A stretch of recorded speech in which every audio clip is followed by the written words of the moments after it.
Pakistan Peoples party اپنی 98ویں سالگرہ منا رہی ہے۔ یہ جماعت نہ صرف پاکستان کی ایک قدیمی سیاسی پارٹی ہے بلکہ عوامی جدوجہد، قربانیوں اور سماجی انصاف کی علامت بھی سمجھی جاتی ہے۔ اس پارٹی کی بنیاد اس دور میں رکھی گئی جب ملک میں عوام کے حقوق، مزدوروں اور حاریوں کی بحالی اور حکومتی ناانصافیوں کے خلاف آواز بلند کرنے کی شدید ضرورت تھی۔ پیپلز پارٹی ایک ایسی عوامی جماعت ہے جس نے مسلسل سیاسی جدوجہد کے ذریعے تاریخ میں ایک منفرد مقام حاصل کیا۔ اس کے رہنماؤں نے ملک اور عوام کے لیے اپنی جانوں کے نذرانے تک پیش کیے۔ تاریخ گواہ ہے کہ پاکستان کو ایٹمی قوت بنانے میں بھی پیپلز پارٹی کا کردار فیصلہ کن رہا ہے۔ شہید ذوالفقار علی بھٹو نے جس دور اندیشی اور جرأت کے ساتھ ایٹمی پروگرام کی بنیاد رکھی، آج وہی بنیاد پاکستان کے مضبوط دفاع کی ضامن ہے۔ اگر بھٹو شہید یہ قدم نہ اٹھاتے تو شاید آج دنیا میں پاکستان کا وہ مقام نہ ہوتا جو آج ہے۔ اسی طرح 1973 کا آئین اور بعد ازاں 18ویں ترمیم کا کریڈٹ بھی پیپلز پارٹی کو جاتا ہے۔ اگر بات کی جائے سندھ کی تو یہ وہ صوبہ ہے جس نے ہمیشہ پیپلز پارٹی کا ساتھ دیا۔ سندھ کے عوام کے اعتماد اور ووٹوں کی بدولت پارٹی نے کئی بار صوبائی اور قومی سطح پر حکومت کی ذمہ داریاں سنبھالی، اور جواب میں پیپلز پارٹی نے بھی ہر مشکل دور میں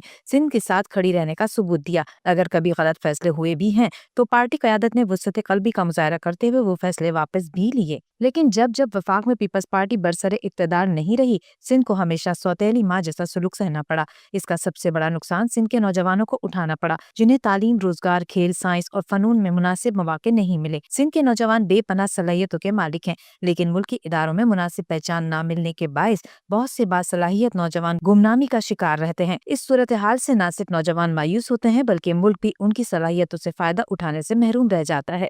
چند دن پہلے اسلام آباد سے واپسی پر ہوائی جہاز میں میری ملاقات پنو عاقل سے تعلق رکھنے والے ایک باصلاحیت نوجوان ڈاکٹر عمر خان سے ہوئی۔ ان کی گفتگو، ذہانت اور اعتماد نے مجھے فوراً متاثر کیا۔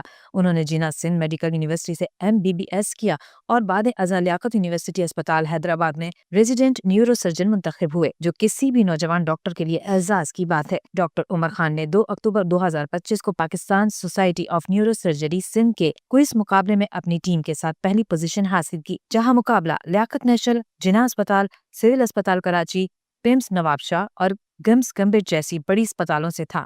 اس کے بعد 15 نومبر 2025 کو مالم جبہ میں ہونے والی نیشنل نیورو سرجری کانفرنس میں بھی انہوں نے قومی سطح پر پہلی پوزیشن حاصل کر کے سندھ کا نام روشن کیا۔ اس طرح امریکہ میں میری ملاقات لاڑکانہ کے نوجوان اسد علی میمن سے ہوئی، جو عالمی معیار کے کوہ پیما ہیں۔ انہوں نے یورپ کی بلند ترین چوٹی ماؤنٹ ایلبرس، جنوبی امریکہ کی اکنکوگوا، افریقہ کی کلیمنجارو، شمالی امریکہ کی ڈینالی اور 2023 میں دنیا کی بلند ترین چوٹی ماؤنٹ ایورسٹ سر کر کے پاکستان اور سندھ کا پرچم بلند کیا۔ بعد ازاں انہوں نے 7 سمٹس کا بڑا عالمی چیلنج بھی مکمل کیا۔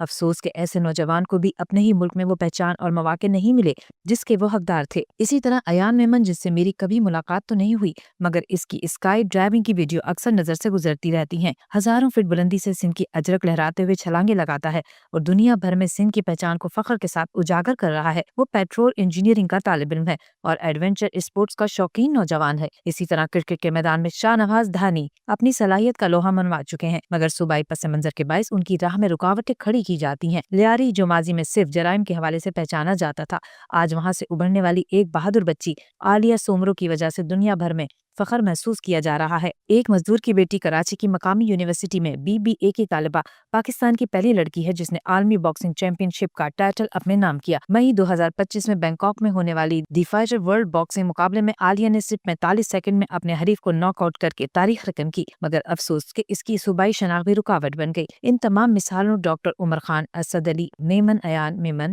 عالیہ سمرو اور دھانی سے ثابت ہوتا ہے کہ سندھ کے نوجوان عالمی معیار پر مقابلہ کرنے کی مکمل صلاحیت رکھتے ہیں، لیکن ان کی صلاحیتوں کو تسلیم کرنا اور انہیں مناسب مواقع فراہم کرنا ہمارے سماج اور اداروں کی ذمہ داری ہے۔ ان جیسے بے شمار گمنام نوجوان خاموشی سے محنت کر رہے ہیں۔ اگر ان کی حوصلہ افزائی کی جائے تو یہ نہ صرف اپنی بلکہ پورے سندھ کے لیے فخر کا باعث بن سکتے ہیں۔